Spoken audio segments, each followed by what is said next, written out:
Ivoirien, le pays nous appelle. Si nous avons dans la paix, ramener la liberté, notre devoir sera d'être un modèle de l'espérance promise à l'humanité, en forgeant unis dans la paix.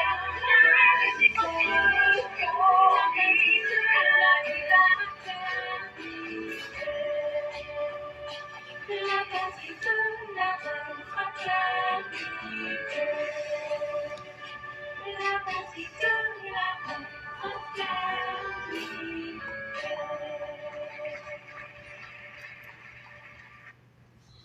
Bonjour mesdames et messieurs, bonjour chers auditeurs, bonjour chères auditrices, bonjour à tous les élèves de la classe éclaireur Pro Vérité, bonjour à tous ceux et toutes celles qui vont nous prendre en ce 27 février 2025. Nous sommes dans la voie du militant et nous en avons pour 1 heure du temps. Et tous ceux qui veulent prendre la parole peuvent se signaler et nous allons leur donner la parole. Avant que les premières personnes ne se signalent, j'aimerais ici essayer d'approfondir rapidement une idée. Hier, j'ai parlé du PDCI et du PPACI qui font croire aux gens que la Côte d'Ivoire, sous le régime de Ouattara, nous avons une obligation de tout changer et de tout réussir, même là où eux ils ont échoué. Ils oublient qu'eux aussi ont une responsabilité. Ils oublient qu'eux aussi, ils ont un compte à rendre vis-à-vis de l'histoire et aussi en face des Ivoiriens. Et donc pour eux, toutes leurs défaillances, toutes leurs lacunes, il faut les utiliser contre le RHDP et surtout la personne du docteur Ouattara, pour qui ils ont une haine viscérale, une haine sans limite. Et pour eux, en le faisant, ça va leur permettre d'atteindre leur objectif. Et donc, l'affaire Comé, c'est-à-dire l'affaire foncière qui est en cours actuellement et qui fait beaucoup de bruit, les gens veulent effectivement donner l'impression que c'est le régime Ouattara qui est venu et qui a mis tout un tas de mauvaises choses en place. Et donc que c'est la conséquence. Et hier, j'ai démontré ici que la terre appartient à celui qui la met en valeur était une théorie qui a été mise en place par le régime de Félix Houphouët-Boigny et continuée jusqu'en 1993, si on se limite à là. Et après, on a vu des Laurent Gbagbo qui, au lieu de continuer la carte de séjour, s'ils aimaient vraiment les Ivoiriens, au contraire, ils ont naturalisé des Burkinabés, des Maliens et des Guinéens, sans même faire le minimum qui est l'enquête de moralité. Et ce sont ces personnes aujourd'hui qui sont en train de s'accaparer ou bien de lutter les terres avec les Ivoiriens. Donc quand j'ai fini cela, j'ai parcouru les commentaires et il y a un de nos frères, Dapa Kouakou, qui a fait une remarque qui est assez utile et qui doit nous permettre de faire quelques clarifications. Il a dit comme ça, ça n'a jamais existé la loi dans ce pays que la terre appartienne à celui qui la met en valeur. Houphouët en avait l'intention, mais il s'est ravisé. Les députés ont refusé de voter cette intention en loi de Boigny. Et c'est le seul sujet sur lequel les députés ont dit non à Houphouët. Ce que le frère dit, c'est la vérité. Ce que le frère dit, c'est la vérité. Mais la question aussi qu'il devrait me poser, pourquoi j'ai dit que nous nous souvenons de la loi qui dit que la terre appartient à celui qui la met en valeur? Parce que nous sommes en direct, on n'a pas toujours le temps de développer profondément les choses. Si peut-être le frère avait demandé aussi le pourquoi, il aurait compris profondément ma pensée. Pourquoi j'ai dit que la terre appartient à celui qui la met en valeur a été érigé en système de valeur, de loi. Pourquoi ça a été utilisé comme une loi en Côte d'Ivoire? Et là, on va juger les actions à travers les conséquences. Je prends un exemple pour que les gens comprennent bien.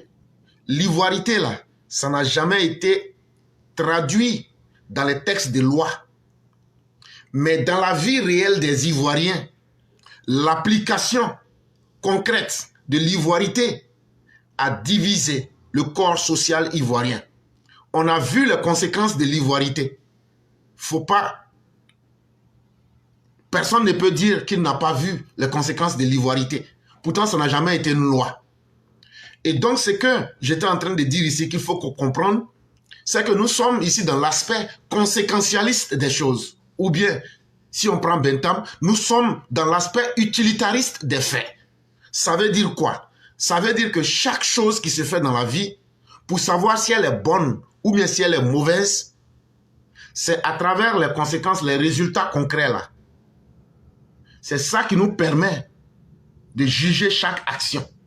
Donc, une action, dans son application ou bien dans sa réalité, si elle apporte un aspect bénéfique, même si l'acte même en lui-même est mauvais, on dira qu'il est bon. Mais une action qui est bonne par définition, mais si dans son application, elle apporte un résultat qui n'est pas bon, on dira cet acte bon-là n'est pas bon. Je vais donner un exemple pour être plus clair. Tout le monde sait que dans toutes les sociétés, tous les enfants du monde, quand on les élève, on leur dit mentir est mal. Mentir est une mauvaise chose.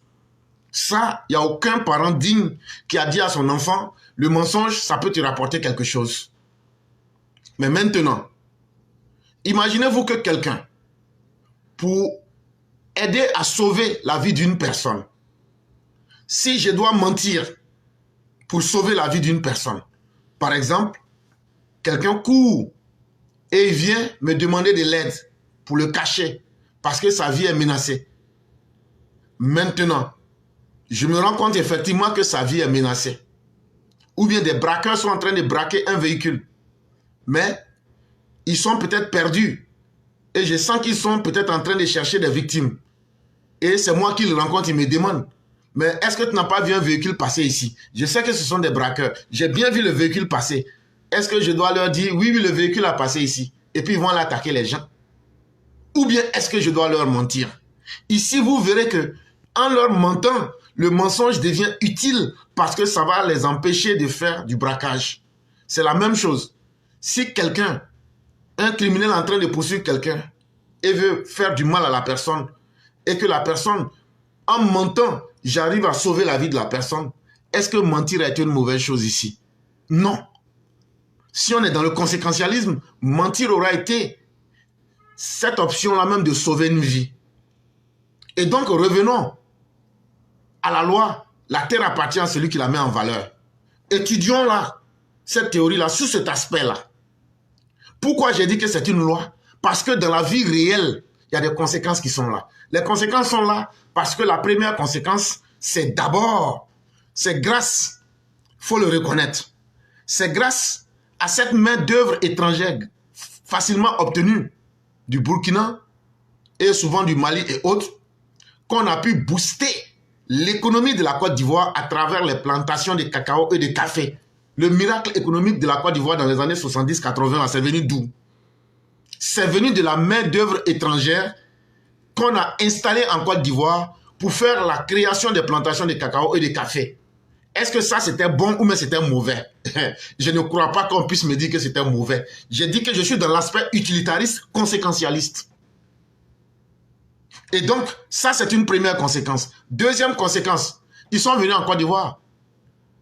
Qui leur a permis de créer dans la région de Boisflé les gros villages de Koupela, de Tendogo, sur l'axe Boisflé-Zéonoula, qui leur a permis de créer le gros village de Garango sur l'axe Boisflé-Daloa, qui leur a permis de créer le gros village sur l'axe Boisflé-Yamoussoukro. Est-ce que ces villages existent ou pas? Et qui sont en majorité dans ces villages? Ce sont ces immigrants-là. Et donc, ils sont là.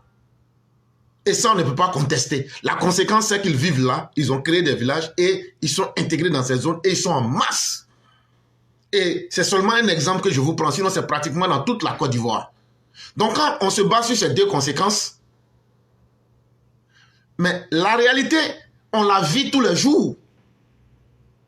La réalité, on la vit tous les jours. On sent ça sur notre vie réelle.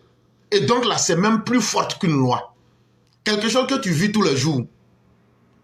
c'est plus fort que la loi. Parce qu'une loi, ça peut être dans un texte, mais si on ne l'applique pas, elle n'a pas d'effet dans le concret. Mais quelque chose qui impacte la vie des gens de façon concrète, mais cette chose est plus forte qu'une loi. Allez demander aux Ivoiriens, est-ce que l'ivoirité a été une loi ou pas? Ils vont vous dire que ça a été même pire qu'une loi. Parce que dans son application concrète, ça a permis de dézinguer la société ivoirienne. Ça nous a conduit à un coup d'État, ça nous a conduit à une guerre civile, ça nous a conduit à Laurent Gbagbo, ça nous a conduit à tout un enchaînement de conséquences. Et donc, c'est à cause de cette réalité-là que j'ai dit que c'était une loi, mais même j'irai plus loin pour dire que c'était même encore plus forte même qu'une loi, parce que c'est quelque chose dans son application concrète qui a eu des conséquences et les Ivoiriens les ont vécues. Et donc, nous avons Maman Ouragan qui se présente. Et donc, on est très limité par le temps. Et donc, c'est avec elle que nous allons progresser. Et ceux qui vont se présenter, malheureusement, on pourra vous prendre selon la disponibilité. Mais elle est la seule personne. Donc, on va lui laisser la parole. Et on va pouvoir progresser. Je dis merci à tous ceux qui nous suivent. Et continuons de nous faire confiance et de mener ce combat-là. Parce que ça vaut la peine. Et j'espère peut-être que l'explication que j'ai donnée va permettre aux uns aux autres de mieux comprendre encore le fond de ma pensée. Et donc, on va aller avec Maman Ouragan pour qu'elle puisse s'exprimer. En tout cas, pour l'instant, elle est la seule personne. Et donc, on va lui laisser tout le temps pour qu'elle puisse s'exprimer. Et donc, cela aura naturellement des conséquences sur ceux qui vont venir après parce que ça va limiter votre temps. Parce que s'il n'y a personne, je ne pourrai pas lui donner un temps. Et on a laissé le temps aux uns aux autres à travers le temps d'explication que j'ai pris de pouvoir vous signaler. On va laisser tout le temps pour qu'elle puisse... Allô? Oui, bonjour, cher mère. Comment allez-vous? Oui, bonjour, mon éclaireur pro-vérité. Comment allez-vous? Je vais bien, merci. Ok, Dieu merci. Donc, en tout cas, pour le moment, vous êtes la seule personne. On va vous laisser le temps. Il n'y a pas de problème. Voilà, donc vous avez le temps de la parole. D'accord, mon éclaireur. Ok, donc bonjour à toutes les mamans, à tous les pères. Bonjour à tous et bonjour à mon éclaireur. L'éclaireur et qui éclaire, comme l'éclair. Voilà. Mon éclaireur pro-vérité. On doit dire merci, mais vraiment merci à celui qui bavade beaucoup, comme le boulanger Roublard du boulevard, car grâce à lui ou elle, les gens qui disent que les refondateurs sont en palabre, hein, que je dirais même c'est bien parce que l'affaire Gougnon, Chris Yapi, Yvon les rassemble aujourd'hui. Eh bien oui, hein, comme par hasard, rien n'est hasard. Donc la forfaiture est très très éclairée. Toujours dans la désinformation, l'intoxication, des faussaires, nous voici en face des soi-disant divisés, séparés, et même en conflit. Alors qu'ils sont en conflit avec qui? Ils sont en conflit vers eux-mêmes et contre la loi. Et oui, quand Gbagbo Sylla Abou Laurent insultait Nana Houphouët-Boigny, où était Henri Konan Bédié? Et les Augustins Tino, Chaka Djan, les Sénégalais baoulés. Eh oui, ils étaient où, mes parents? Ces trois groupes d'individus sont du pareil au même, comme je l'ai toujours dit. Des populistes, des vrais vagabonds chômeurs chroniques au syndrome du mensonge. Ils utilisent ce même verdict populaire pour tuer, assassiner, violer, massacrer, qu'ils implorent dans leur mal, oui, profond là, qu'ils mettront encore en action là. CNT bis 2 en octobre 2025, si on n'ouvre pas vraiment les yeux. Le PDCI, à partir de 1993, au FPI, PPACI, COGEP, MGC, leader, société civile, oui, voilà des gens aussi, qui en réalité sont eux-mêmes leurs propres civils, hein, des droits de l'homme, qui font leurs propres palabres aussi, hein, les Boga Sarko et les Pluchéry Balais là. Oui, oui, sans exception, des occasions peinturées. Oui, c'est des occasions peinturées. Vous connaissez la chanson? Occasions peinturées. Eh oui, c'est eux qui sont là. Les occasions peinturées. De vieilles casseroles percées. Des passoires. Oui, des vrais passoires. Parce que ceux-là, ils ne font pas vraiment une vraie cuisine de la politique. Il faut une cuisine de passoire. Tout est troué chez eux. Tout est faux. Tout est usurpé. Tout est falsifié. Et puis, éclaireur, ce que je ne comprends pas, ces gens-là disent que, oui, à leur temps, ils ont construit telle école, tel nombre d'écoles, tel nombre de collèges, tel nombre d'universités. Mais vous savez très bien que c'est des faussaires. C'est des gens qui falsifient tout. Ils ont brûlé tout, administration là. Ils ont brûlé la majorité des dossiers parce qu'ils ont tout torpillé, parce qu'ils ont fait de fausses choses là-bas. Et c'est ces gens-là, ils disent oui, nous là, on a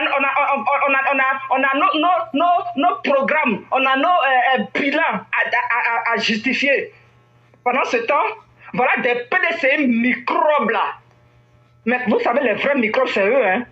C'est les gens là, depuis Bédier jusqu'à avril 2011 là, les vrais microbes là, c'est eux. Parce que c'est ceux-là où ça sent mauvais, et Mouche même n'a rien fait. Où ça sent mal mauvais là, c'est là-bas, eux ils aiment bien rentrer. Parce qu'ils aiment le désordre. Oui, parce que Amadou Thiam là, c'est les pères, oui, ils sont laids. Ça y est, les Thiam là, les Augustin Tino, Thiam et puis son Chakadjan là. C'est le même papa là. Papa là, il a fait coup d'état sur Félix Houphouët-Boigny.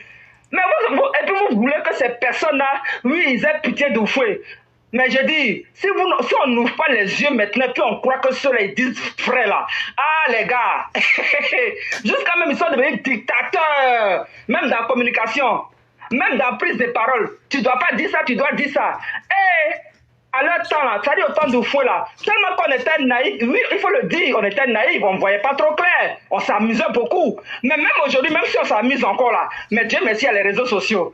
Raison pour laquelle on arrive à s'exprimer, à dire les choses. Sinon, en réalité, là, ceux-là, c'est des sanguinaires dictateurs.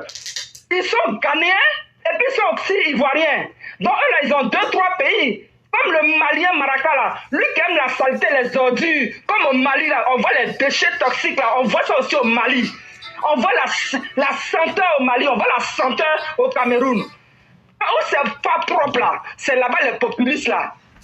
Les FPI, les Camerounais, les Maliens, les Burkinabés là, c'est là-bas ils aiment. Où c'est ça là, c'est là-bas ils aiment. Donc vous voyez, c'est vos mouches là qui sont là. Les opposants de Côte d'Ivoire là, c'est des mouches. Il n'y a pas de différence. Donc, mouche, microbe, c'est la même chose. Donc, vous voyez où est la différence. Donc, Amadou Thiam, il a fait coup d'état sur Houphouët-Boigny avec Bédier, leur groupe là. Et quand on disait que ouais, Houphouët voleur là, ceux les états là, ils n'ont pas réagi. Et je vous dis que c'est du même au pareil, c'est les mêmes personnes, hein, ils ne sont pas différents. Hein. C'est l'accoutrement et puis l'argent qu'ils ont volé là. Qui n'ont rien foutu à les 50 milliards de dollars pour nettoyer simplement Abidjan là. Où Gbagbo n'a rien foutu là, c'est lui qui va venir clouer qui. Il va venir clouer ou même clouer qui. Mais ça, c'est vous, il va clouer toujours. C'est vous les microbes qu'on envoie vos cheveux là, au Bénin là-bas là, pas Bénin même là. C'est vrai, je vous respecte, vous êtes un peu propre parce que votre pays là c'est petit. Ça dit même c'est plus petit même que la Suisse. Donc si vous arrivez même à rendre votre pays propre là, on se comprend. Parce que tous les sacrifices que vous prenez depuis chez vous là, c'est normal. Mais je ne vous indexe pas trop. Hein. Mais le jour que vous allez dire que votre Kémy Chebab là, il va devenir président là-bas là, c'est que vraiment vous avez fait beaucoup de sacrifices humains. Ça, on sait ça déjà. Donc, si aujourd'hui, ces personnes-là, ils foutent la merde en Côte d'Ivoire qu'ils n'aiment pas que le pays sente bon, mais ces personnes, c'est des microbes, c'est des cacamous, c'est des gens qui sentent mauvais, qui n'aiment pas où c'est propre. Donc, peut-être que vous voyez là-haut, de Bédier, de Chakadjan, les Sénégalais, tout ça là, c'est des coups d'état, c'est des CNT. Donc, c'est des gens qui sont là pour le désordre. Ils ne sont pas là pour la belle vie de nous autres là, qui avons nos familles. Au pays là, ils n'aiment pas ça. Eux, ils aiment le désordre pour pouvoir régner. Même si ce Chakadjan Tijantiam là, microbe là, il est parti au Sénégal pour dire à ces petits là-bas, comment vous avez pu manipuler les réseaux sociaux pour que vous là, vous venez au pouvoir aujourd'hui, pour dire là-bas, ça devient catastrophe là. C'est-à-dire ils ont un pied dehors, aussi un pied dedans. On peut parler, il ne faut pas se mentir. Seul exemple magnifique avec un bon président de la République de Côte d'Ivoire aujourd'hui là, c'est Papa Ado. On ne va pas comparer avec ces nyafou là. Jamais de la vie on va les comparer. Donc Papa Ado là, pays qu'il attend de faire évoluer là, ça n'a rien à voir avec le Sénégal. Parce que Macky ça l'a fait. Mais les réseaux sociaux là, ça fait qu'aujourd'hui les Safériens, les Vauriens ont pris le pouvoir. Ils ne peuvent pas reculer, ils sont obligés d'avancer.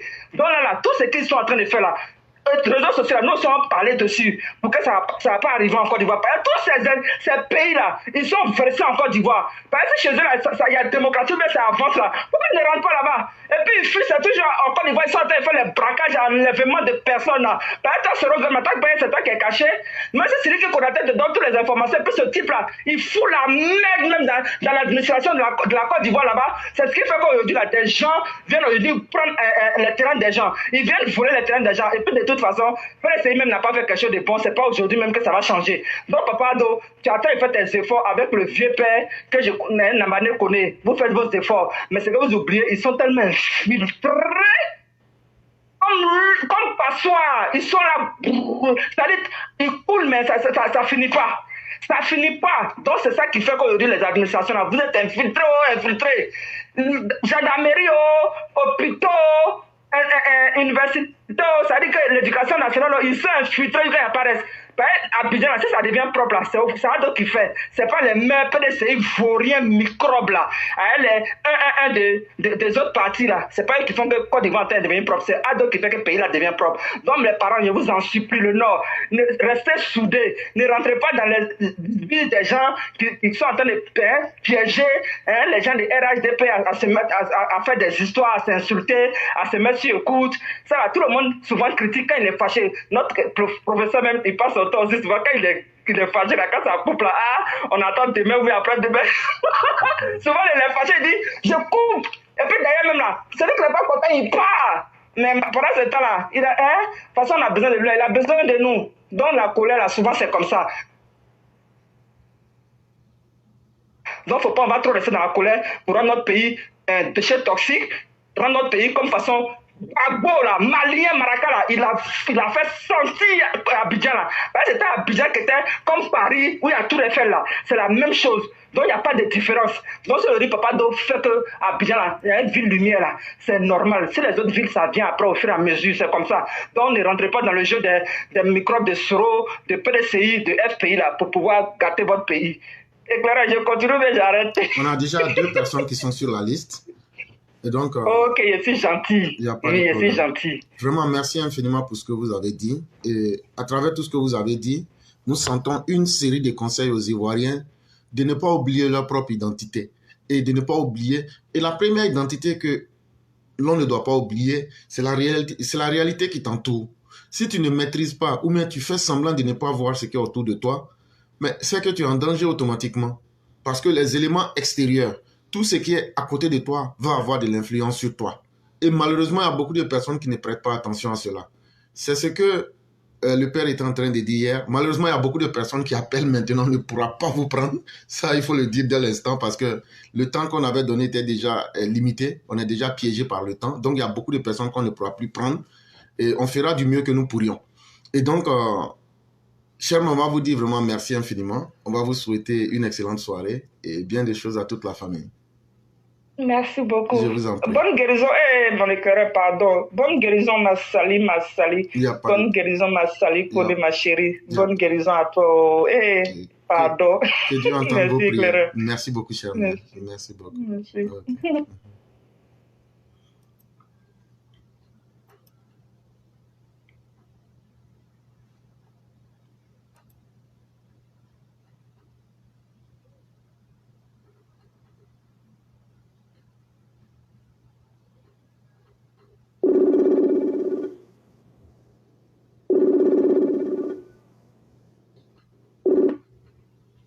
Allô?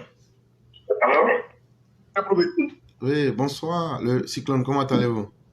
Alhamdoulilah, ça va très bien chez vous. Oui, ça va, grâce à Dieu. Vous avez un micro, vous êtes loin de l'appareil? Non. Okay. C'est bon maintenant? Ok, vous pouvez parler rapidement. On va vous laisser. On va vous laisser. Ok, vraiment, je suis au sous-sol. Parce que si c'est pas trop bon. Non, il n'y a pas. Vous pouvez parler rapidement. Ok, il n'y a pas de problème. Donc, éclairé, je vous dis bonsoir à tous les Mao et Chao, bonsoir à toute la Côte d'Ivoire. On dit encore merci au président de la République, son Excellence M. Alassane Ouattara, et tous les membres du gouvernement, tous les Ivoiriens, vous êtes salués. Éclairé, en toute sincérité, au départ, quand il faisait des sorties de concentration au sujet de Thiam, là, je savais que vraiment, qu'il maîtrisait le dossier. après nous avoir parlé, tu nous as même dit de faire les recherches de ce que tu dis. En toute sincérité, vous avez dit vrai.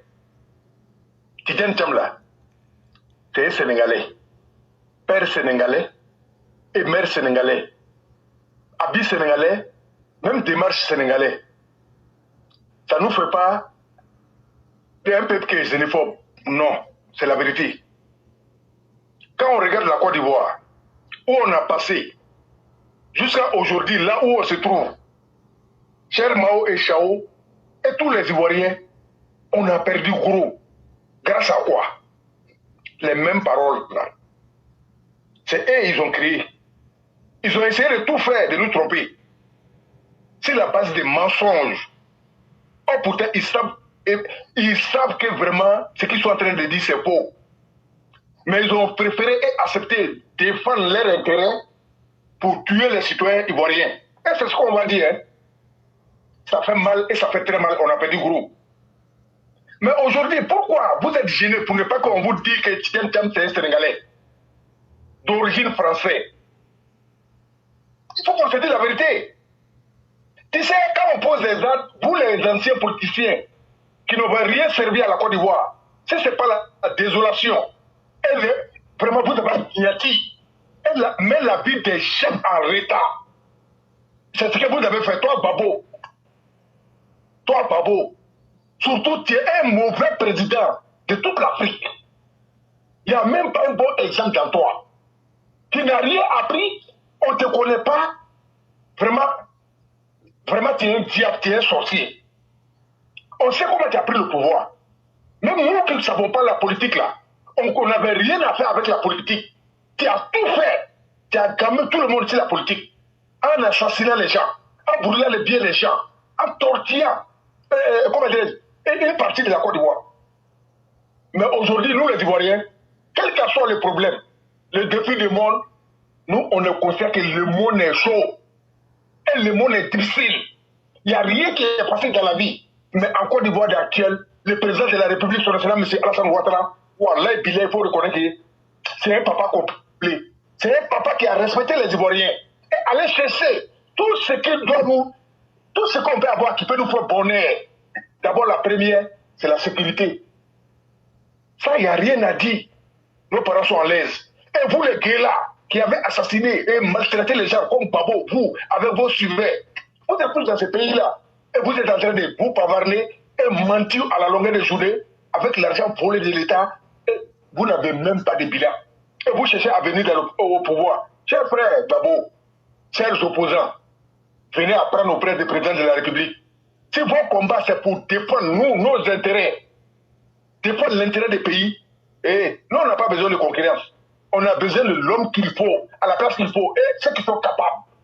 C'est pour ça qu'on va à l'école. Et vous les opposants là, quand on va à l'école là, on doit montrer que vraiment ici, vraiment aller à l'école. Si on a travaillé là, vraiment, on doit montrer aussi que j'ai travaillé. Parce que, conclusion là, c'est de servir ton pays. Et le président, il a su faire. Et il est en train de faire. C'est pourquoi nous, les Ivoiriens, la majorité des Ivoiriens, nous, on va prier pour le président de la République, pour tous les bonheurs qu'il a fait pour nous et ce qu'il pense pour nous. Parce que, on sait, vous le savez, la Côte d'Ivoire là, vous ne pouvez pas gérer. Parce que le défi du monde là, même nous qui ne sont pas partis à l'école là, vous les anciens politiciens, il faut qu'on vous dise la vérité. Hein. On sait que le défi du monde là, vraiment, c'est devenu lourd. Il faut les hommes forts pour affronter ce défi-là. Donc nous, on n'a pas besoin de vous. On n'a pas besoin, vous n'avez pas de bilan à donner et vous n'avez rien à dire à les Ivoiriens parce que vous avez passé, on ne peut rien montrer que vous nous avez laissé si ce n'est pas la désolation et les tortilles et les meurtres. Côte d'Ivoire n'a plus besoin de ça. Chers jeunes, la Côte d'Ivoire nous appelle et le président nous a dit que je passe à la jeunesse et par les gestes et tout ce qu'il fait là. Voilà, nous tous on voit. Mais une chose je suis, nous les jeunes de Côte d'Ivoire, nous les Ivoiriens, il faut qu'on mette en tête que ce n'est pas tout le monde qui peut gagner au même moment. Si toi tu ne gagnes pas là, si tu luttes demain là, ton enfant peut gagner. Donc chacun doit lutter pour sauvegarder nos pays et défendre nos pays, prier pour le président de la République et nous-mêmes là, pour que le président du travail, le travail du président de la République, son excellence M. Alassane Ouattara, pour qu'on puisse voir dans le monde entier, c'est nous les jeunes d'abord, on doit se mettre au travail. C'est le travail d'abord. Ivoirien d'abord, ça veut dire travail d'abord. Et mentalité, il faut qu'on change. Parce que le monde évolue, éclairé, nos jeunes ont compris. Parce qu'il y a beaucoup de trucs qui s'est passé avant. Aujourd'hui, là, on voit, sauf les écrits et les aînés, mais eux, là, ils ont leur sort dans les mains. Tout compte fait, le président est en train d'avoir le bonnet. Bonnet, là, c'est à nous, les citoyens, qui doivent protéger ça. Donc, on doit dénoncer tous les malfrats, et les bandits, et les sorciers, et les grigous. Parce que, quand ils travaillent là, quand tout est réussi là, Dieu a juré, Shaitan a juré. Donc, là, Dieu lui aussi là, il a donné un petit pouvoir à Shaitan. Ne jamais le sous-estimer. Donc, vous les opposants, nous, on va vous dire tout ce que le président nous a laissé, et il est en train de donner pour nous. Et le sourire qu'il nous donne, la paix de qu'il nous donne là, à cause de ça, vous allez nous affronter. Parce que la politique, on fait pour les citoyens. Nous sommes la majorité et on est prêts, on veut vivre, et on veut que nos enfants vivent, on ne veut plus passer dans ce qu'on est passé dedans. Ado toujours, et président, merci beaucoup. Donc, je m'arrête là, je vous dis merci, je suis au sous-sol. Je ne sais pas si vous m'avez bien entendu ou pas, mais en tout cas, j'ai intervenu et je vous dis merci, Inch'Allah. Je suis au rebond, merci beaucoup, éclairé. Merci. Merci beaucoup, le cyclone. Vous avez aussi été bien entendu. C'est nous qui vous disons merci. Et continuons toujours d'encourager les Ivoiriens et surtout notre jeunesse à ne pas se laisser gagner par le désespoir ou bien à ne pas se laisser troubler. Parce que la stratégie des opposants aujourd'hui, elle est connue. Comment amener les gens à douter d'eux-mêmes ou même à douter de ce qu'ils ont aujourd'hui? Est-ce que vous pouvez me suivre mieux? Et donc, dans cette stratégie-là, vous comprendrez facilement qu'ils veulent amener les Ivoiriens à douter d'eux-mêmes. Mes chers Ivoiriens, écoutez ce qu'ils vous disent là et puis regardez les autres pays autour de vous. Ça va vous dire beaucoup de choses. Et vous allez comprendre si vous avez des bons dirigeants, mais si vous avez des mauvais dirigeants. Et lorsque vous allez finir, ça c'est la comparaison dans le présent. Comparez ceux qui sont en train de gueuler aujourd'hui, là, ce qu'ils ont fait hier avec ce que la Côte d'Ivoire d'aujourd'hui est. Et c'est surtout ça qu'ils veulent éviter. Qu'on fasse le bilan de leur gestion. Mais ça se fera. Parce que gérer un pays, ce n'est pas un amusement. Gérer un pays, c'est une responsabilité qui est assez lourde. Et tu ne peux pas avoir eu cette occasion-là et dire non, non, non, je ne veux pas qu'on en parle. Ce n'est pas vous qui allez dicter la conduite des débats aux Ivoiriens. Si la RTI ou bien les chaînes de Côte d'Ivoire vous permettent cela, dans la vie réelle, là, nous Ivoiriens, nous allons vous tirer pour vous montrer ce que vous êtes. Et à la vérité, je vous le dis, Tidiam Thiam là, la famille Thiam là, ce n'est pas la seule famille que Houphouët a adoptée. Mais la famille Thiam là veut être la famille adoptée la plus arrogante sur la tête des Ivoiriens. Et c'est cette arrogance-là que nous allons méthodiquement briser pour le ramener sur le terrain de la réalité. On a déjà suffisamment fait en vous acceptant chez nous en Côte d'Ivoire. On a déjà suffisamment fait en laissant les Ivoiriens pour que des fils des Sénégalais venus de Dagana puissent profiter des biens de l'État de Côte d'Ivoire. C'est suffisant. Ce n'est pas parce que le chef du village t'a permis de dormir dans sa maison que tu deviens un enfant du chef du village. Ça là, ce sont des vérités simples, crues. Ça n'a rien à voir avec être méchant ou être quoi que ce soit. J'ai vu des indignes dire aujourd'hui le RDR, RHDP est devenu xénophobe.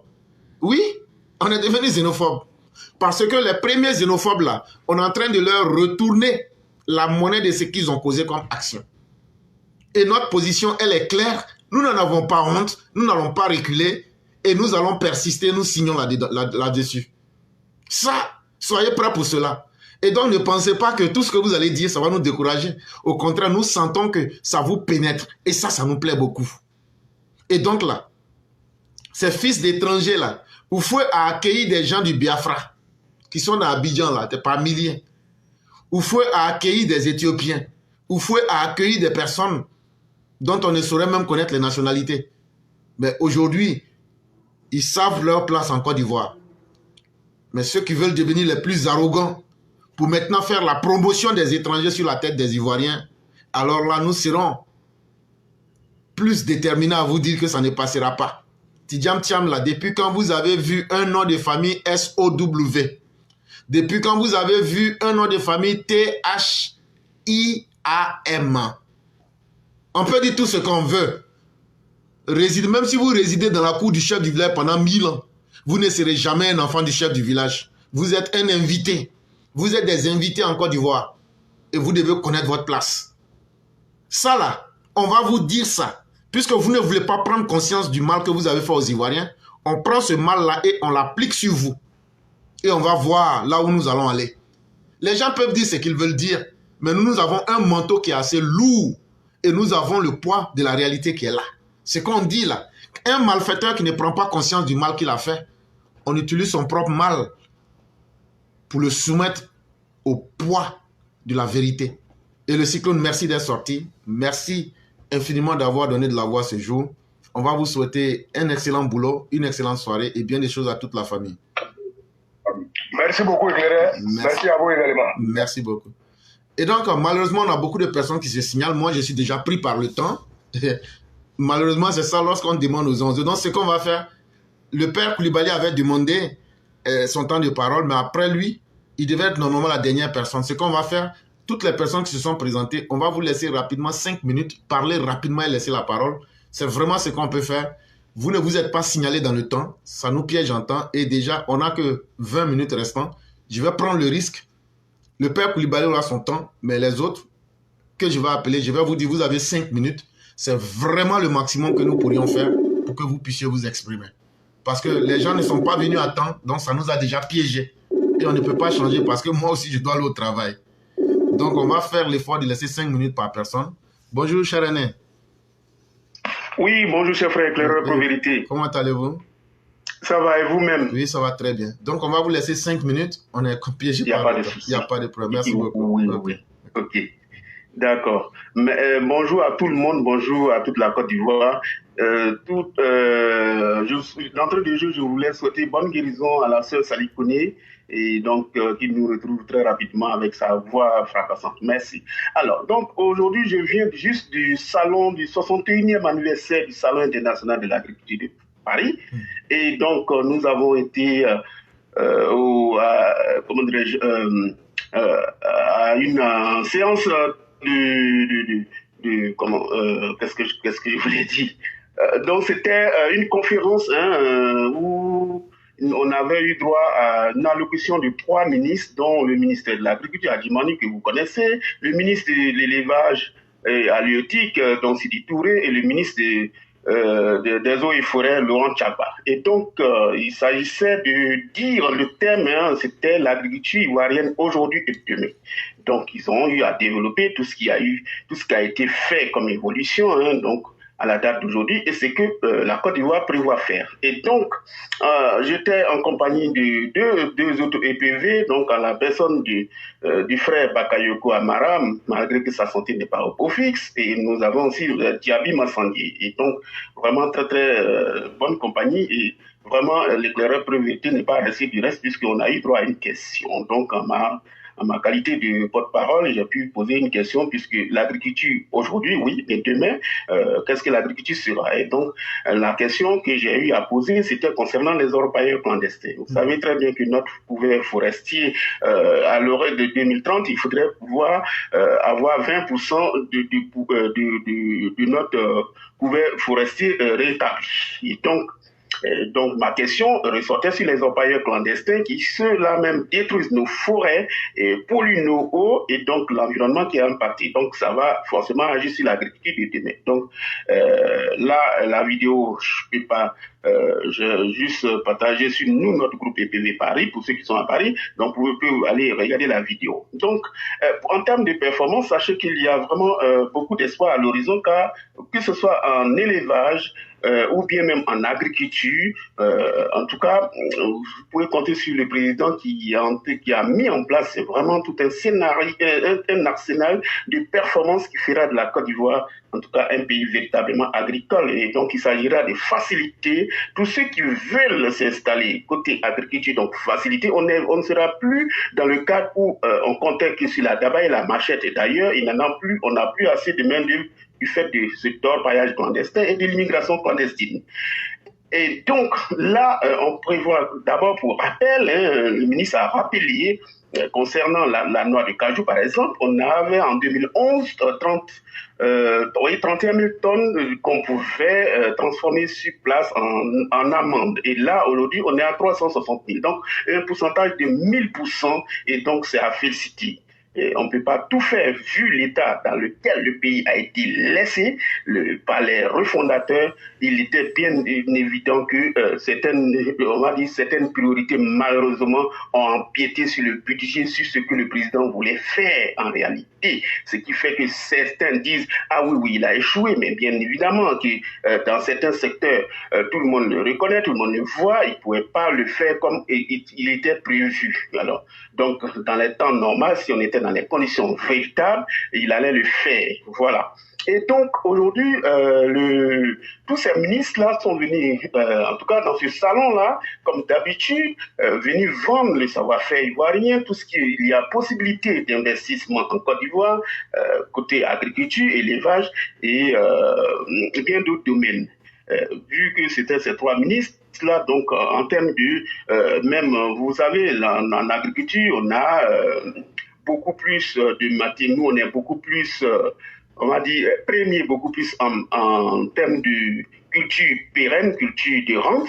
Donc, c'est le café cacao, EVA et autres. Alors, donc, en termes de caoutchouc, en 2011, pour ceux qui se plaignent toujours que oui, le président n'a rien fait, on avait une capacité simplement de 300 tonnes à l'année. Et aujourd'hui, en 2024, on en a plus de 400 000. Donc, vous voyez la différence, combien de fois on a quand même fait un progrès. Et donc, vraiment, j'avoue que les Ivoiriens se sont déplacés en masse pour ce salon-là, et au moment où je quittais, il y avait un deuxième atelier sur l'investissement dans la filière coton à Naka. Donc, pour tous ceux qui sont intéressés, les ministres, ils sont là, le salon continue encore demain, et donc ils peuvent venir au salon. Malheureusement, je crois que ça va être payant pour eux là, pour eux qui viendront demain, mais bon, c'est pas aussi cher l'entrée, et donc ceux qui sont vraiment intéressés peuvent venir s'il y a des professionnels sur les différents stands qui pourront donner les informations nécessaires à ce secteur d'agriculture pour ceux qui veulent vraiment progresser. Mais un petit conseil pour expérience, c'est qu'en Côte d'Ivoire, que ce soit dans l'agriculture ou tout autre, vraiment, si vous voulez vous lancer, l'idéal, c'est qu'il faudrait que vous ayez un programme d'être constamment, soit régulier ou bien même de façon pérenne, vous installer en Côte d'Ivoire, ne serait-ce qu'essayer, tester ce que vous voulez faire sur une année. Et donc, à l'issue de ça, vous pouvez vous situer beaucoup plus. Mais à distance, c'est vraiment, c'est voué à l'échec. Car tout le monde sait comment ça se passe au pays. C'est à peine le téléphone est raccroché, les gens, ils vont faire ce qu'ils veulent. Voilà. Donc, c'est un peu ça. Je vais m'arrêter là, vu le temps imparti. Donc, vraiment, si vous avez quelque chose à ajouter, merci beaucoup. D'abord, dans un premier temps, dis merci à vous, au père Bakayoko Amara et à notre mère Diaby Massanger d'avoir été là au nom des EPV. La deuxième chose, si cela ne vous gêne pas, il serait utile pour nous en tout cas de mettre la vidéo pour que les uns les autres suivent, puisqu'on a vu le temps qui est très limité, vous n'avez pas pu vous déployer, mais peut-être en suivant la vidéo, les gens vont comprendre beaucoup de choses. Et ça dépend de votre bon vouloir. Et surtout, enfin, terminer pour vous dire merci. Merci d'être toujours là au bon rendez-vous et de poser les bonnes questions pour essayer toujours d'éclairer les Ivoiriens. Et vraiment, merci infiniment à vous. Et dire aux Ivoiriens de s'intéresser à de telles... Parce que c'est des occasions qui permettent de rencontrer certains ministres, de poser des questions de façon concrète. Et à travers votre action, c'est ce que cela inspire. Et donc, il ne faudrait pas que nous soyons simplement des spectateurs, mais soyons des témoins vivants des faits, en nous rapprochant des réalités comme vous l'avez fait, pour essayer de toucher au cœur même de la réalité et venir dire « j'étais là-bas, voilà ce que j'ai fait et dit ». Ça compte beaucoup. Et vraiment, merci beaucoup, cher aîné. Oui, merci. Par contre, j'ai des difficultés un peu techniques par rapport à la vidéo. Non, il n'y a pas de problème. Si vous ne pouvez pas, il n'y a pas de problème. Ne vous gênez pas. Voilà. Ne vous gênez pas. Il n'y a pas de problème. Voilà. Vraiment, en tout cas, toute la salle a compris que oui, et même après, le ministre Adjumani, il était un peu revenu, il pensait que je n'avais pas encore... Il n'avait pas encore répondu, et donc en prononçant vraiment, vous pouvez demander à Mike le régulateur, tous ceux qui étaient dans la salle ont compris qu'il y avait la présence de l'éclaireur pour vérité. Et donc c'est pour dire que la publicité a été vraiment faite, quoi. Merci beaucoup. Merci beaucoup, cher ami. Et on va vous Je souhaiter vous une en excellente prie. soirée et bien des choses à toute la famille. Merci beaucoup. Merci Merci. beaucoup. Merci.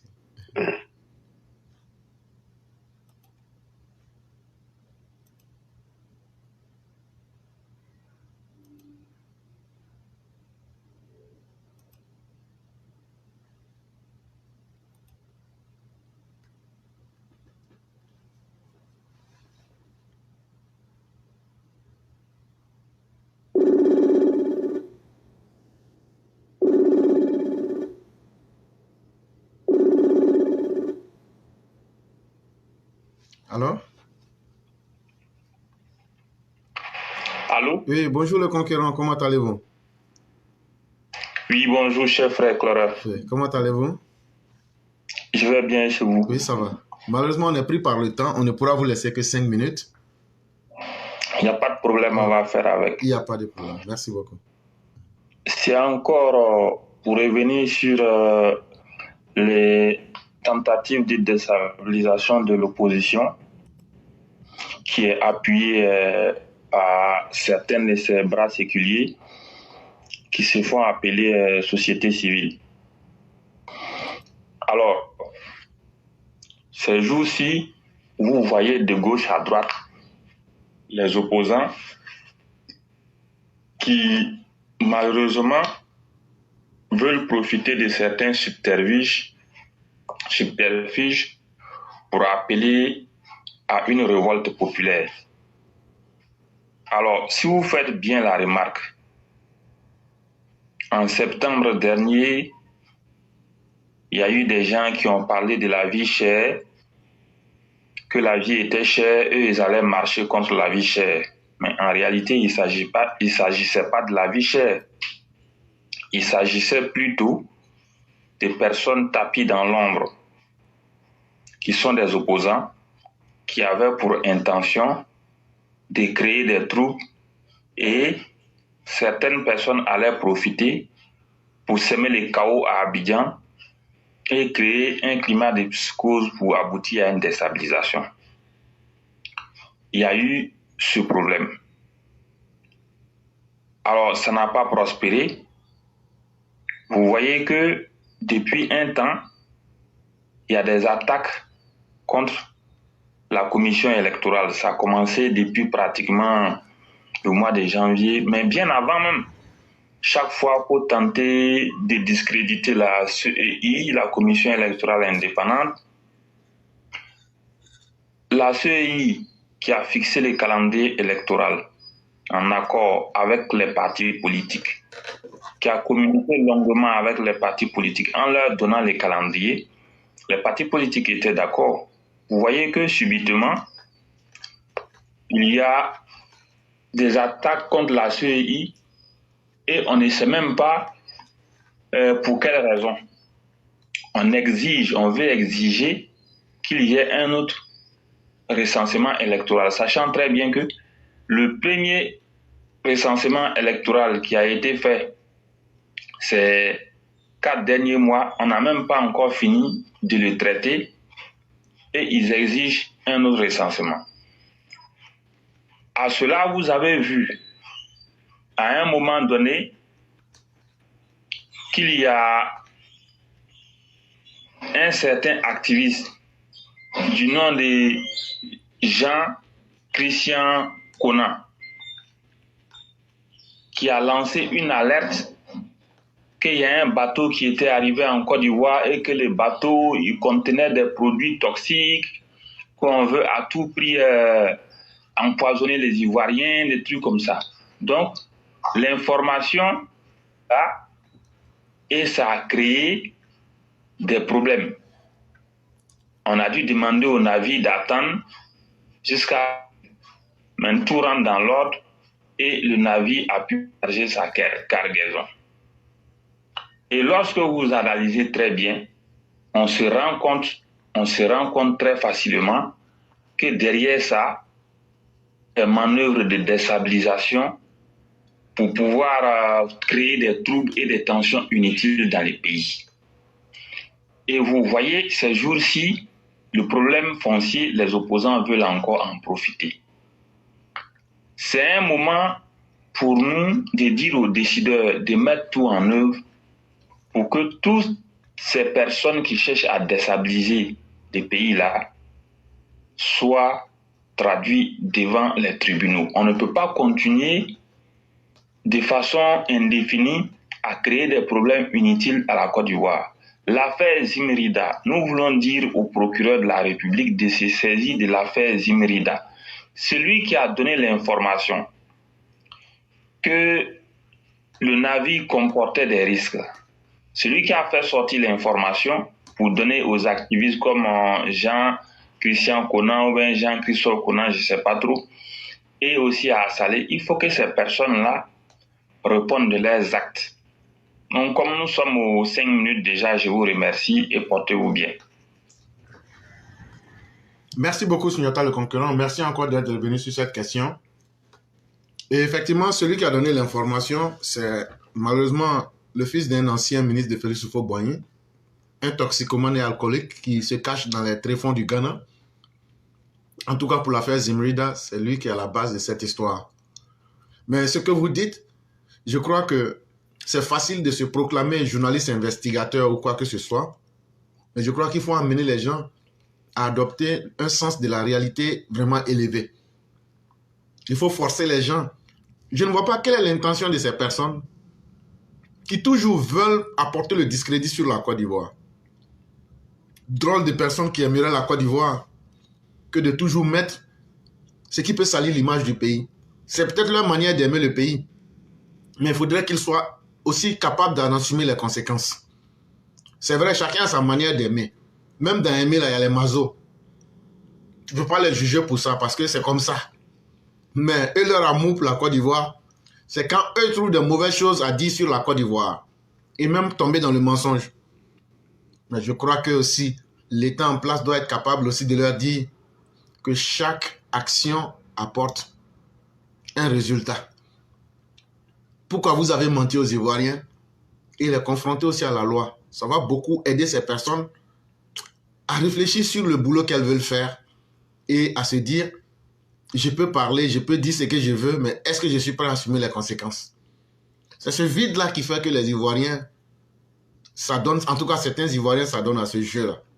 Mais une chose est évidente, on connaît déjà leur psychologie, on sait le résultat qu'ils veulent atteindre, mais le jour que les gens vont sortir, là, on va aussi dire à nos gars, pendant combien d'années on vous a dit de vous apprêter? Mais sortez aussi.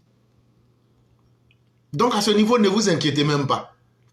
Si nous faillissons à ne pas sortir pour faire leur marche ou leur révolution avec eux, c'est nous qui aurons été des lâches. Mais simplement, on va dire à nos gars de prendre leurs responsabilités. On est tous des Ivoiriens.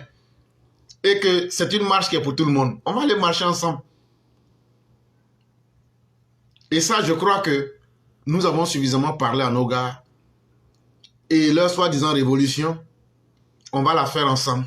Puisque la Côte d'Ivoire appartient à nous tous. Et il n'y a pas quelqu'un qui est plus ivoirien que l'autre. Et on va aller marcher ensemble. Ce qu'ils disent là, on va tous voir ce qui est vrai et faux dedans. Et vraiment, merci encore d'être venu sur cette question. On va vous souhaiter une excellente soirée et tout le bonheur qui va avec. Excellente soirée à tout le monde. Bonne émission. Merci beaucoup à vous.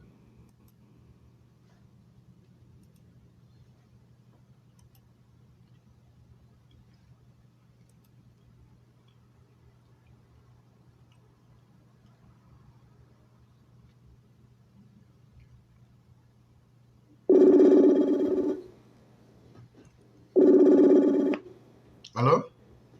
Allô? Bonsoir, chère mère. Comment allez-vous? Oui, bonsoir, éclaireur. Comment? Vous allez bien, et vous? Oui, grâce à Dieu, tout le monde va très bien. Et D'accord, surtout, merci pour hier parce que vous nous avez impressionnés. Vraiment, merci à vous. De rien. Ok. Donc, on va vous laisser 5 minutes pour que vous puissiez vous exprimer. D'accord, merci beaucoup, éclaireur, de me donner la parole. Bonjour, bonsoir à tout le monde. J'espère que vous allez bien. Je vais parler rapidement de nos quotidiens, en fait, nous qui sommes dans la diaspora. Je vais parler du comportement de nos frères et puis de nous aussi, les femmes, comment dire. On a des frères, en fait, qui viennent ici, qui sont avec les femmes. Soit ils sont venus avec elles, soit ils l'ont trouvé là. Et ils ont construit leur petite vie ensemble. ils se sont débrouillés et puis Dieu merci, ils ont pu avoir ce qu'il faut, comme les papiers et puis un petit pied à terre ici. Voilà, ils se débrouillent ensemble et tout. Et la femme, malheureusement, avec le boulot qu'on a ici, sort le matin, elle rentre le soir. Il y a les enfants à s'en occuper, plein de choses. Et cela fait que beaucoup d'entre nous, on a du mal en fait à nous occuper de nous. Donc, il y a certains hommes, quand ils vont maintenant en vacances en Afrique, ils vont voir les filles bien apprêtées, bien fraîches et tout. Donc, ça les fait tourner la tête. Ils pensent que ces femmes-là sont plus mieux que celles qui sont avec choses en Europe. Donc, du coup, d'autres prennent les économies de la famille, choses cotisées avec lui et sa femme pour aller marier une là-bas. Et puis, soit installer et puis construire aussi une maison et mettre cette dernière là-dedans, la mettre à l'aise, lui donner tout comme il faut. Pendant ce temps, celle qui est en Europe, elle est là, elle se tape le boulot, elle n'a rien en fait. À peine même si elle a son mari avec elle. Donc, et dans ce genre de situation, c'est que nos frères la gagnent comme chose récompense dedans. C'est que ces dernières-là, étant bien installées et tout, donc qu'est-ce qu'elles font? Puisqu'elles n'ont pas souffert avec le monsieur, elles ne savent pas où l'argent est quitté. Et puis, elles sont là la plupart du temps par intérêt. Donc, du coup, qu'est-ce qu'elles font? Souvent, d'autres, elles ont leurs petits copains qui sont à côté, voilà, qui les gèrent. Et pendant ce temps, souvent même, elles n'aiment même pas le frère. D'autres même se font même souvent enceinter par quelqu'un d'autre là-bas. Et du coup, le frère, après, il vient s'arrêter là pour se plaindre. Voilà, il faut qu'il sache que dans la vie, tout se paye sur terre. Voilà, donc quand une personne t'aime, quand une personne fait tout pour te faire du bien, tu dois être ne serait que reconnaissant avec cette personne. L'amour, ça continue pas toujours. L'amour, ça s'entretient. L'amour, ça se nourrit pour que ça puisse bien rester.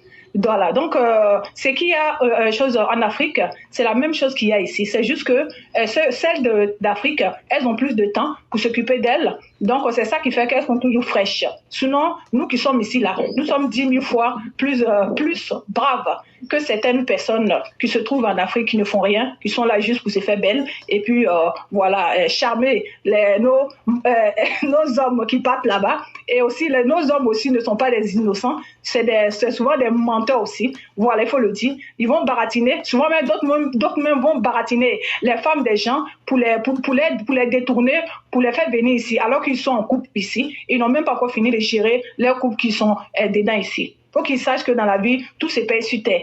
Quand soit toi tu vas être aimé par quelqu'un, soit tu vas aimer quelqu'un et la personne va te faire souffrir. C'est comme ça. Tout se paye sur terre. Et aussi aux femmes, faites attention à vous. Donc quand vous aussi, quand on part marier un homme aussi pour venir aussi, ce dernier là quand il arrive ici, souvent ils ont leur plan B. Ils pensent que eux ils sont plus mieux que nous. Donc du coup, quand ils arrivent là, ils nous larguent. Et après, ils vont avec les prétendantes qui sont là. Eux aussi, là, ils doivent comprendre que la vie, là, c'est tellement simple. Quand tu vas laisser l'autre qui t'a tout fait, qui t'a aimé, pour aller derrière une autre personne qui ne t'aime pas, tu vas recevoir aussi la même chose aussi, comme on dit là. C'est gagnant-gagnant, ou bien perdu-perdu. Quand tu fais à l'autre, et une autre personne aussi te fait la même chose aussi. Donc, aimons ceux qui nous aiment, et puis battons-nous avec les personnes qui nous aiment. Donc arrêtons d'aller chercher ceux qui ne nous aiment pas, ceux qui sont là pour nos intérêts, ceux qui sont là pour le profit, ceux qui sont là pour le calcul. Donc faites attention, ne nous croyons pas plus malins que les autres. Personne n'est malin et nous sommes tous des victimes de l'autre. Et toi, la femme, aime une personne qui t'aime. Aime plutôt l'homme qui t'aime et non l'homme que tu aimes. Parce que quand tu te mets avec un homme que toi tu aimes, la plupart du temps, on souffre. Parce que nous, les femmes, nous sommes toujours victimes. Donc, faisons attention allons-y avec ceux qui nous aiment. Voilà, en quelques mots, ce que je voulais dire aujourd'hui. Donc, faisons attention, nous qui sommes en Europe, prenons le temps de s'occuper de nous. Il n'y a pas que le travail dans la vie, il n'y a pas que chercher l'argent à chaque fois qui compte dans la vie. Essayons au moins de profiter aussi de l'argent que nous gagnons et de notre vie de famille, de notre vie de femmes et de notre vie de couple. C'est très important. Donc, on n'attendons pas à chaque fois d'aller au pays pour aller vivre cela. En étant ici, nous pouvons le faire. Merci beaucoup. Je vous souhaite bonne fin de journée et puis à demain. Au revoir. Merci infiniment, chère mère. Merci de toujours revenir sur ces sujets de société que vous abordez avec beaucoup d'intelligence et avec beaucoup de talent pour trouver la situation de conseils que vous donnez aux uns aux autres. La vie en Occident n'est pas facile.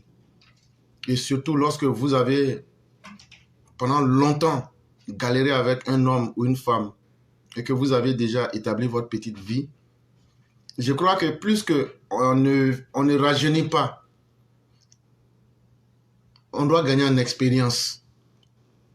Et puisque un corps qui ne rajeunit pas, puisque tout le monde veut vivre, mais quand tu vis, le corps aussi prend un coup, il faut accepter ce que la vie nous impose.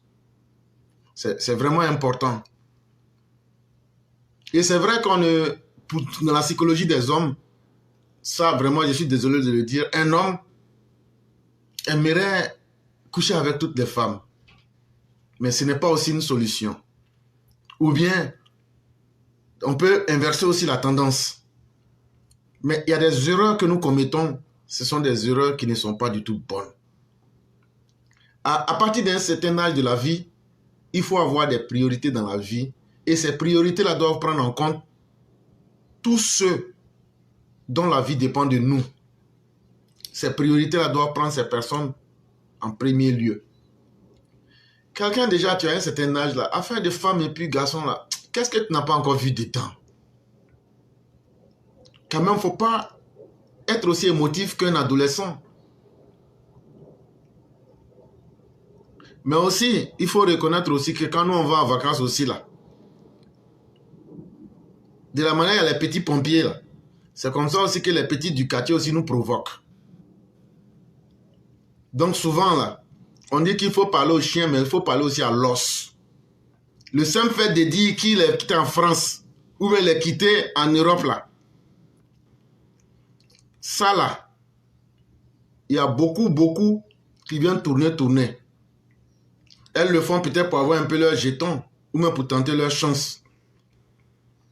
Mais est-ce que c'est la meilleure solution? Est-ce que ces personnes-là vont être vraies l'une vers l'autre dans leur relation? Je ne crois pas.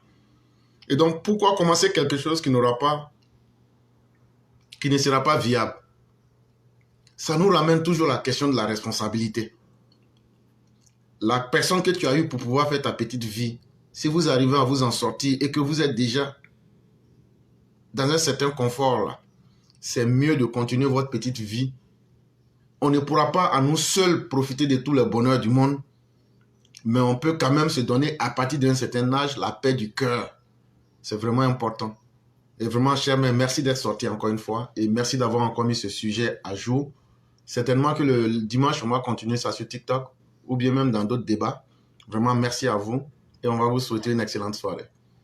Ok, merci beaucoup. Merci beaucoup, Claire, et à vous aussi. Portez-vous bien. Au revoir. À vous pareillement. Merci beaucoup. Merci.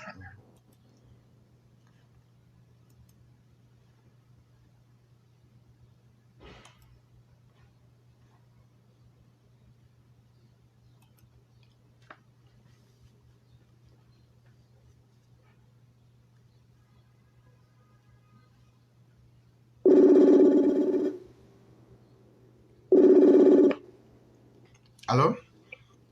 Oui. Bonsoir, Clara. Bonsoir, cher Aîné. Comment allez-vous? Ça va bien, merci. Ok. Donc, on va vous laisser vos 10 minutes plus 5 minutes pour faire la conclusion. D'accord. Ouais. Merci beaucoup, Clara.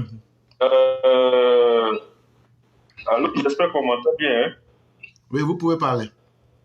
D'accord. Ok, merci. Et Clara, bonsoir à toute tous les EPV. Bonsoir à tous ceux qui sont connectés. Je voudrais, dans la droite ligne de ce que j'ai dit depuis 2 jours, aujourd'hui 3e jour, c'est toujours dans cette histoire de mensonges, de désinformation. Aujourd'hui, je voudrais aborder ce qu'on appelle une cartographie de solutions, une cartographie en tout cas de comment lutter contre la désinformation en Côte d'Ivoire en cette année électorale de 2025. Je pense que Sundiata a plus ou moins donné des éléments de désinformation, des éléments de fake news et de manipulation que l'opposition a utilisé. Il a donné plusieurs faits. Je ne vais pas revenir forcément dessus. Alors, donc, lutter contre la désinformation en Côte d'Ivoire, particulièrement dans cette période électorale, il y a plusieurs solutions qu'on peut trouver. On peut faire une combinaison. On va dire, si on fait une sorte de map ou de carte, ça fait à peu près 8 branches. Et la première branche, c'est l'éducation et la sensibilisation. Je pense que c'est un élément très, très, très, très important. Il faut promouvoir ce qu'on appelle l'alphabétisation médiatique. Je n'ai pas dit l'alphabétisation tout court, je dis l'alphabétisation médiatique. Encourager donc les citoyens à développer des compétences critiques pour identifier les fausses informations. C'est ce que je crois que tu le fais souvent. Et de temps en temps, certaines personnes t'accompagnent, y compris moi-même, pour essayer d'expliquer aux DPV, à ceux qui nous écoutent, qu'est-ce qu'il faut faire pour pouvoir, devant cette floraison d'informations qui viennent de gauche à droite, il faut pouvoir faire un tri pour trouver des informations qui sont fausses, celles qui sont justes. C'est pas évident. Donc, je pense que ce que les pouvoirs publics devraient faire, c'est de faire des campagnes publiques de sensibilisation, hein, et même, pourquoi pas, faire des ateliers pour pouvoir sensibiliser les gens sur les dangers de la désinformation. La deuxième campagne, c'est la campagne de sensibilisation sur les réseaux sociaux. Le ministère de la Communication, le ministre de la Communication, en tant que porte-parole du gouvernement, a abordé la question hier lors du compte rendu du Conseil des ministres.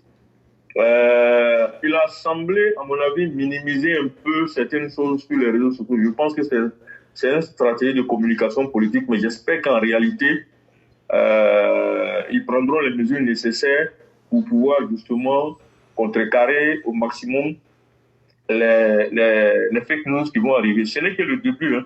Je l'ai dit depuis hier et avant-hier, les gens sont encore là-dessus, ils vont multiplier. Donc, faudra utiliser donc des plateformes pour diffuser plutôt des messages d'éducation. Et comment faire pour vérifier les fausses informations. Il ne s'agit pas simplement de sensibiliser, il faut aussi utiliser ce qu'on appelle des leaders communautaires.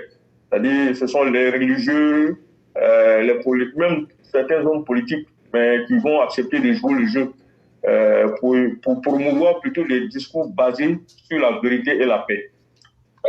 Qui vont contrecarrer les discours basés sur la haine et, on va dire, les troubles de l'ordre public. Maintenant, le deuxième élément de cette carte, de cette cartographie, c'est le renforcement des mécanismes législatifs. Il faut, à mon avis, adapter à nouveau tous les mécanismes législatifs qui existent. Donc, adopter faire une mise à jour de la réglementation si nécessaire, de la législation. Donc le cadre juridique doit être suffisamment clair pour que les gens comprennent que il ne s'agit pas simplement de dire oui, il y a la loi, si vous propagez des fake news, vous serez puni. Encore une fois, il faut vraiment lutter contre l'impunité. Quand quelqu'un a fait de la désinformation et que ça a eu des conséquences, ces gens, à l'époque, ils avaient arrêté Succès. Mais il y a plein d'autres personnes qui font de la désinformation, il faut les arrêter. Sundiata a parlé de ça. Le monsieur qui dit que Zimbrida, c'est dangereux, c'est ceci ou cela. Après, le contraire, on prouve que c'est le contraire. Donc, ce monsieur, il faut l'entendre. Il faut lui poser des questions. Donc, le procureur doit prendre ses responsabilités à ce niveau, mais je pense que l'instruction doit venir du ministre de la Justice. Le troisième élément qu'on peut aborder, c'est la collaboration avec les plateformes numériques. La collaboration avec les plateformes numériques, c'est quoi? C'est les géants de technologies telles que Facebook, Twitter, X, et puis les WhatsApp, comment on appelle, TikTok et tout ça. Faire en tout cas les approcher pour qu'ils aident à surveiller et à supprimer rapidement les contenus trompeurs et les contenus dangereux, surtout en période électorale. Utiliser également, je l'ai déjà dit une fois, un algorithme qui est une sorte de robot qui va investir la plateforme, les plateformes et qui suit les fausses informations et qui les traque. Dès qu'il découvre, il signale, il fait remonter automatiquement. Et par ailleurs, il faudra promouvoir des canaux officiels, c'est-à-dire favoriser l'utilisation de comptes certifiés pour diffuser les informations fiables issues des autorités compétentes. Donc ça, c'est des éléments importants. Parce qu'une fois, tu avais abordé la question en disant qu'il y a eu des attaques contre le ministère de l'Agriculture où on lui prêtait une communication, alors qu'en fait, il n'en était rien. Voilà. Ensuite, il y a le quatrième élément, la quatrième solution, c'est la mise en place des mécanismes de vérification. Voilà. Créer donc un observatoire indépendant qui va permettre de faire ce qu'on appelle les fact-checking. Donc, il faudra former des journalistes, des universitaires, vraiment des véritables organisations non gouvernementales, des gens qui vont s'engager et qu'on met en place et qui vont aider, et qui vont être une sorte d'observatoire vraiment indépendant pour faire chaque mois ou chaque 15 jours interpeller le public, faire des communiqués. Encourager surtout la transparence également dans tout ce qu'on fait. Je crois que ça va éviter aussi que des fausses informations puissent circuler. Parce que si tu affirmes quelque chose et qu'il y a eu un communiqué très clair du gouvernement qui a été fait, ou bien d'un ministère ou d'une institution de la République qui a été fait très clairement, les populations sont informées. On utilise même les canaux tels que la radio, la télévision, mais surtout dans les langues nationales pour que le commun des mortels et toute la population puisse être informée. Lancer surtout, je l'ai déjà dit une fois, mais je reviens dessus, des plateformes dédiées. Donc un site ou une page où des informations, on peut aller faire du fact-checking. C'est-à-dire que ce site-là va être une sorte de synthèse des informations essentielles. Donc, quand quelqu'un reçoit une fausse information, il peut aller là-bas, il peut checker là-bas, il peut aller voir là-bas. Voilà, par exemple. Le cinquième élément qu'on peut utiliser comme solution, c'est de renforcer les médias. Les médias indépendants, il faut leur accorder une petite subvention pour les permettre de promouvoir ce qu'on appelle des reportages, faire des reportages factuels équilibrés par rapport justement à des affaires sociales, à des affaires culturelles ou même des affaires politiques. C'est important. Soutenir également les médias, mais qui sont des médias qui, d'une manière qu'on aura répertorié comme étant des médias sérieux. Parce qu'il y en a quand même en Côte d'Ivoire qui évitent de publier des fausses informations. Je ne parle pas des médias mille collines qui racontent tout et n'importe quoi. Ils font même des officines de relais de fake news. Donc ceux-là, il faut les sanctionner. Voilà. Et puis, également, sixième solution, c'est de faire des engagements des parties prenantes. Les engagements des parties prenantes, c'est quoi? C'est les partis politiques. C'est les partis politiques et les citoyens. On doit les obliger à s'engager publiquement, à ne pas faire justement... C'est là où les organisations ou les organismes créés par le président de la République qu'on appelle pour la médiature et autres là. De la même manière que pendant les élections, je ne sais pas si c'était législatives ou municipales, ils ont fait le tour des partis politiques pour leur demander de s'engager. Mais ils préparent un document de ces gens, ils font le tour des partis politiques, ou bien on les invite tous, ils viennent s'engager pour dire qu'on va éviter de faire des fake news.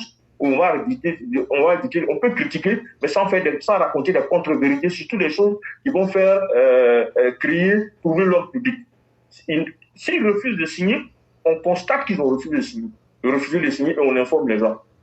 Maintenant, il faut demander aussi, essayer d'avoir le soutien international. Bon, je pense que dans ce domaine-là, la Côte d'Ivoire, déjà, sur le plan de la sécurité, a signé beaucoup de partenariats avec des partenaires privilégiés tels que la France, Israël, les États-Unis.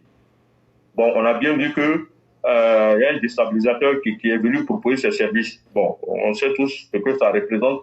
Donc, il faut en revanche se méfier de ce genre de propositions venant d'un pays qui n'est pas du tout, qui est apparemment un pays ami, mais qui est en réalité un pays déstabilisateur. Bon, j'ai nommé la Russie. La septième solution que je peux proposer comme faisant partie des solutions, il faut mettre en place dispositifs de prévention et de manipulation politique. Interdire les discours haineux. Franchement, j'insiste là-dessus. Il ne faut pas qu'on ait honte d'interdire les discours haineux. Le gouvernement ne peut pas se taire et laisser chaque fois les gens venir dire que oui, tel homme politique, ce n'est pas son village, il faut qu'il aille, il n'a qu'à aller dans son village pour aller se présenter, les discours du genre de Lida Kwasi, il y a la dame du FPI, la dame Claire, là, j'oublie chaque fois son nom, bon voilà, ce genre de discours. Et puis après on s'étonne, quand on fait ce qu'on appelle la contradiction, quand le ministre d'eau, ça va dire que l'autre aussi est d'origine étrangère, on fait ce qu'on appelle une indignation sélective. Non, ça ne fonctionne pas comme ça. Quand Oufoué Dia va raconter sa vie sur les origines du président Ouattara, toute personne ne parle. Quand des gens disent que qu'il soit chinois ou guatémaltèque ou quoi, on va le voter. En revanche, le président qui gère la Côte d'Ivoire depuis 15 ans, qui a montré qu'il toute son ivoirité, en produisant tous les documents même qui ne sont pas forcément nécessaires, même les documents de ses parents, en plus les documents de ses arrière-grands-parents, et qui vient le pays qui a démontré son patriotisme, on continue de le traiter d'étranger. Donc il faut interdire ce genre de discours. Celui qui fait ça, on l'arrête immédiatement. Il ne faut pas qu'on tergiverse. Parce que les conséquences vont être très graves. C'est ça le problème. Donc, ensuite, protéger les données personnelles. Parce que souvent, ce qui va se passer, c'est que les gens vont utiliser de façon abusive les données personnelles des gens. Ils vont les cibler et pour pouvoir mettre en place des politiques dangereuses. Étudiant Thiam, n'oubliez pas, c'est un ancien de McKinsey. Et ce sont ces genres d'utilisation des données dangereuses là que les gens vont faire. Moi, par exemple, je vais vous donner une information importante. Vous voyez que Yango, ils ne font plus que simplement de transport, hein, mettre en place genre... c'est-à-dire que si tu veux faire une course, tu vas sur Yango, tu commandes, un véhicule vient te chercher. Ils ne font pas ça seulement. Hein. Ils ont créé une autre plateforme où on peut mettre des photos gratuitement. C'est une sorte de base de données pour recueillir gratuitement les photos. Et vous savez bien que quand tout ce qui est gratuit là n'est pas réellement gratuit. Ces photos-là, quand les gens vont commencer à en mettre, quand ils auront une bonne base de données, il y a un algorithme qui va permettre de retracer et de faire ce qu'on appelle un profilage des personnalités, et en fonction de ça, ils vont cibler les fake news en fonction du profilage qui aura été effectué. Donc ça va leur permettre de cibler et de solutionner la déstabilisation. Ah oui, c'est ça le problème. Donc les gens, quand on met ces gens de sites-là, n'allez pas mettre vos photos gratuitement là-bas. Moi je vous dis, c'est pas gratuit. En réalité, même les Google, tout ça là, quand on met nos photos là, ils utilisent, quand vous mettez vos photos sur Facebook là, lui ils prennent ça par derrière. Donc bref, mais Facebook, on sait que c'est commercial. Mais les gars comme les Yango là, vous savez pertinemment ça, Yango ça appartient à qui? Ça appartient là, c'est des Russes, c'est une entreprise russe. Je suis désolé, c'est pas... Vladimir Poutine ne va pas demander des informations à cette entreprise et que l'entreprise va refuser. Vous connaissez la Russie. Les dirigeants de cette entreprise vont avoir tous les problèmes du monde. Donc, forcément, ça peut être un moyen de collecter un certain nombre d'informations sur les profils des jeunes. Dernière solution, c'est l'innovation technologique sur le plan local. Développer donc des solutions locales, encourager les startups ivoiriennes à créer des outils numériques innovants pour détecter et contrer les désinformations. On peut le faire. Il faut le ministère de l'économie numérique là, ils peuvent servir à ça. Et puis également, je l'ai dit une fois, et je reviens dessus, il faut exploiter l'intelligence artificielle. Ça sert à ça aussi. L'intelligence artificielle n'a pas de limite. Donc il faut utiliser pour pouvoir détecter les tendances de désinformation en temps réel et envoyer les alertes aux autorités concernées, aux autorités compétentes, pour qu'on puisse faire ce qu'on appelle de l'anticipation, pour qu'il y ait ce qu'on appelle une intervention rapide par derrière et contrecarrer. Mais il faut surtout donner des exemples de punition avant les élections. Si on n'a pas fait ça pour désinformation, il faut attraper quelqu'un qui est un gars important, il faut frapper ce qu'on appelle l'imagination populaire, l'imagerie populaire. Il faut frapper les consciences. Et quelqu'un de populaire qui fait passer une fausse information, on le prend, on le met, on l'envoie à la Maca. Quand il va aller là-bas, il va faire 1 mois, 2 mois à la Maca. Là. Vous allez voir que les autres vont commencer à avoir peur des choses. Un gars comme Johnny Pacheco, mais il ne faut pas simplement s'asseoir et puis dire non, c'est pas grave, les Ivoiriens aiment béret, tout ce qui savent le public, c'est des bérets, machin. Non. Si on peut, moi, c'est mon point de vue, c'est pas parce que c'est Johnny Pacheco, ça peut être quelqu'un d'autre. Hein. Si on peut, un gars comme lui, comme ça, il faut l'attraper, le faire extrader, l'envoyer en Côte d'Ivoire. De toute façon, on a attrapé les styles Pico et autres de la Mauritanie pour les faire venir là. On le prend, on le met dedans. Vous allez voir que les gens vont commencer à avoir peur. Et parce que l'Africain, notamment l'Ivoirien, ne connaît que la fermeté. Et jusqu'à présent, dans ce domaine-là, franchement, le gouvernement du Prado a beaucoup à faire. Moi, je pense que ce n'est pas une fatalité. On peut changer ça. Et il faut le faire, c'est le moment. C'est, en tout cas, ce que je voulais apporter comme contribution aujourd'hui. Je ne suis pas rentré dans beaucoup de détails parce qu'on n'a pas suffisamment de temps. Je m'arrête là. Peut-être qu'à une autre occasion, je vais peut-être donner plus d'informations ou encore être plus précis dans mes solutions. Éclaireur, je te remercie. Vraiment, merci beaucoup, cher aîné. Vous ne savez pas combien de fois le travail que vous faites là est utile. Et vraiment, c'est à nous de vous dire merci infiniment. Merci d'avoir mis au grand jour ces solutions qui sont plus que utiles.